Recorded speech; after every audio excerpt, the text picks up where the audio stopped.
स्वागत नहीं करोगे हमारा। So welcome welcome welcome everyone to this amazing video, जहां मैं आपको डिटेल्स दूंगा regarding all the batches of CA final financial reporting. काफ़ी क्वेरीज पूछते हो आप, सर रेगुलर बैच ले क्या? सर मेरा अटेम्प्ट इतने साल बाद है, तो मुझे नया बैच का वेट करना चाहिए या ये बैच ले लेना चाहिए? सर अटेम्प्ट नज़दीक है, फास्ट ट्रैक ले लूँ क्या? सर फर्क क्या होता है रेगुलर फास्ट ट्रैक के अंदर, वो सब।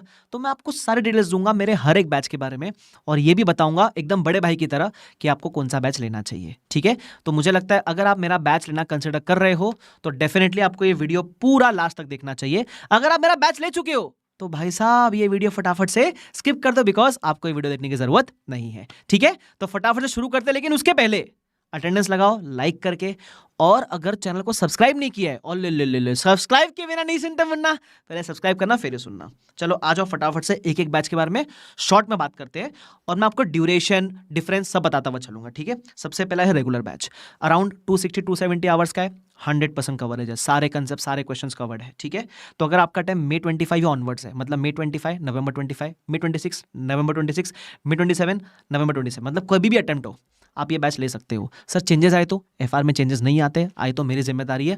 उसमें सिर्फ आईसीआई क्या करता है, फ्यूचर में जो आरटीबीस आती है उसमें क्वेश्चंस नए नए पूछता है, तो वो जो भी आएगा वो सब मेरी जिम्मेदारी, आपको टेंशन लेने का जरूरत नहीं है। ठीक है, तो अगर आपका अटेम्प्ट आने वाला है और आपको अच्छे से एफआर पढ़ना है, पूरा कवरेज चाहिए, गो for the regular batch. Sir अगर मेरा टाइम May 25 में ही है तो क्या मैं रेगुलर बैच लूँ? As a big brother guide करता हूँ, मुझे लगता है अटेम्प्ट नज़दीक है, so you can consider the exam oriented fast track batch जो यहाँ है, उसके बारे में आऊँगा मैं और डिफरेंस बताऊँगा। बट अगर अटेम्प्ट नज़दीक है तो वो बैच ले सकते हो। हाँ, अब कुछ बच्चे बोलेंगे नहीं सर मेरे को तो रेगुलर बैच से ही पढ़ना है, तो ये तब लेना May 25 वालों जब आपका सिर्फ एक ग्रुप है ना। अगर एक ही ग्रुप देने का प्लान है May 25 में तो आप रेगुलर बैच लो, वरना एज अ बिग ब्रदर बता रहा हूँ कि आप फास्ट ट्रैक ले सकते हो। ठीक है, तो बट अगर आपका टाइम उसके सब्सिक्वेंट है, November 25 में 26, November 26 समय है, आराम से रेगुलर बैच लो, अच्छे से पढ़ो। ठीक है, सब कुछ का बड़ा टेंशन लेने का जरूरत नहीं है। अच्छा, काफ़ी बच्चे पूछते हैं सर कोई नया बैच आने वाला है क्या? मैं बताऊँ ये लेटेस्ट रिकॉर्डिंग है, ये अभी मैंने इन द मंथ ऑफ अक्टूबर इसकी रिकॉर्डिंग कंप्लीट की है बराबर। तो अभी क्योंकि ये लेटेस्ट बैच है तो डजंट मेक एनी सेंस कि मैं वापस एक नया बैच लूं, क्योंकि मैंने बहुत अच्छे से पढ़ा है इसके अंदर। तो अभी नया बैच आएगा तो वो next year in the month of around April May के अराउंड आएगा। I can't assure the exact date and month, but रफली अराउंड अप्रैल मई के अराउंड आएगा। तो अगर आपको पढ़ाई शुरू करनी है, क्यों आप 5-6 महीना वेट करोगे, ये बैच आप जरूर ले सकते हो। ठीक है, उसके अलावा the next batch is exam oriented fast track batch, ये मैं हिंदी की बात कर रहा हूँ। If you don't understand Hindi, if you are looking for a 100% English batch, तो जो फुल इंग्लिश बैच है तभी कंसिडर करना, then only you will consider the full English batch when you don't understand Hindi. Okay, तो अभी मैं जो बात कर रहा हूँ ये सिर्फ हिंदी बैचेस की बात कर रहा हूँ, इंग्लिश बैचेस की बातें मैं आगे करूंगा। ठीक है, वो मैं टाइम स्टैम्प डाल दूंगा so that if you don't understand Hindi you will understand it later on.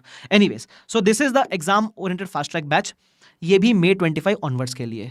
It is normally recommended for दो स्टूडेंट्स जिनको टाइम का कंस्ट्रेंट है, कभी होता है ना May 25 में अटेम्प्ट है या फिर November 25 में अटेम्प्ट है। ठीक है, अभी बोथ ग्रुप देना है तो समय कम है, तो ये बैच ले सकते हो। सर कवरेज पूरी करोगे? सच्ची बताओ, दिल से बता रहा हूँ। देखो मेरे लिए तो बोलना आसान है ना कि रेगुलर बैच ले लो, ये मत लेना, बट मैं फिर भी बोल रहा हूँ तुम ये बैच ले सकते हो, क्योंकि मुझे पता है मैंने इसमें क्या लेवल की कवरेज कर रखी है ना। मैंने इसमें सब कुछ कवर कर रखा है और ड्यूरेशन बचा के रखी है। सर ड्यूरेशन कितनी होगी? लगभग अप्रॉक्सीमेटली 185 से 195 आवर्स के बीच में। ठीक है, एग्जैक्ट मुझे काउंट करना पड़ेगा, बट अराउंड 185 से 195 आवर्स के बीच में इसका ड्यूरेशन रहेगा। ठीक है, उसमें मैंने पूरा एफर्ट मतलब खत्म कर दिया है पूरा अच्छे तरीके से। तो सर एक बात बताओ, उसका आपने बोला 260-270 आवर्स, इसका आपने बोला मान लो 190-195 आवर्स, तो ये 70 घंटे कहाँ गए, कहाँ बचा है 70 आवर्स?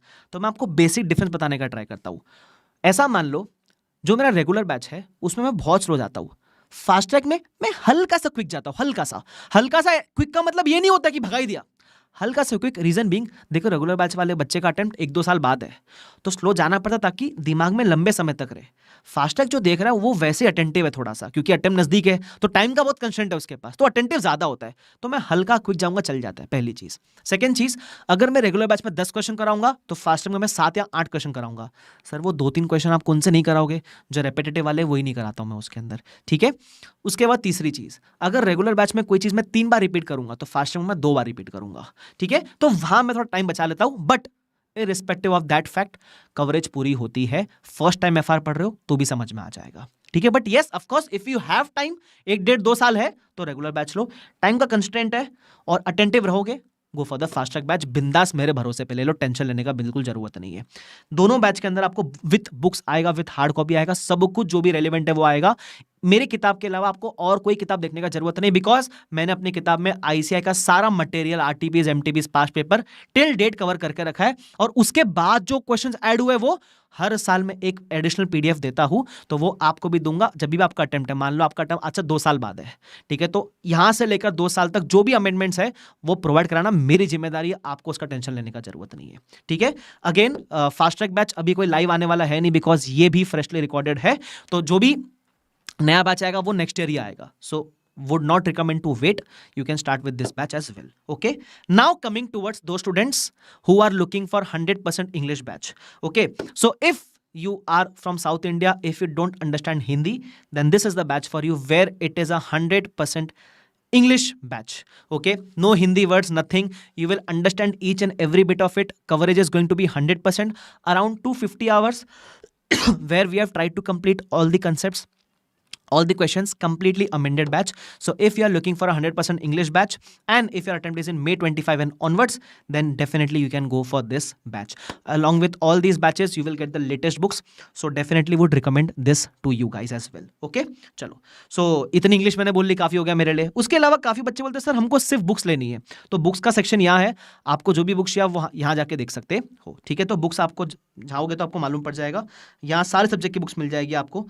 फाइनेंशियल रिपोर्टिंग की बुक्स भी आपके लिए मेरे ख्याल से अवेलेबल होगी, थोड़ा आपको स्वाइप करना पड़ेगा, if I am not wrong. ये रही फाइनेंशियल रिपोर्टिंग की बुक्स, ठीक है। तो if you want you can go for the books as well. चलो, तो आई होप मैंने आपकी सारी क्वेरी सॉल्व कराने का ट्राई किया है।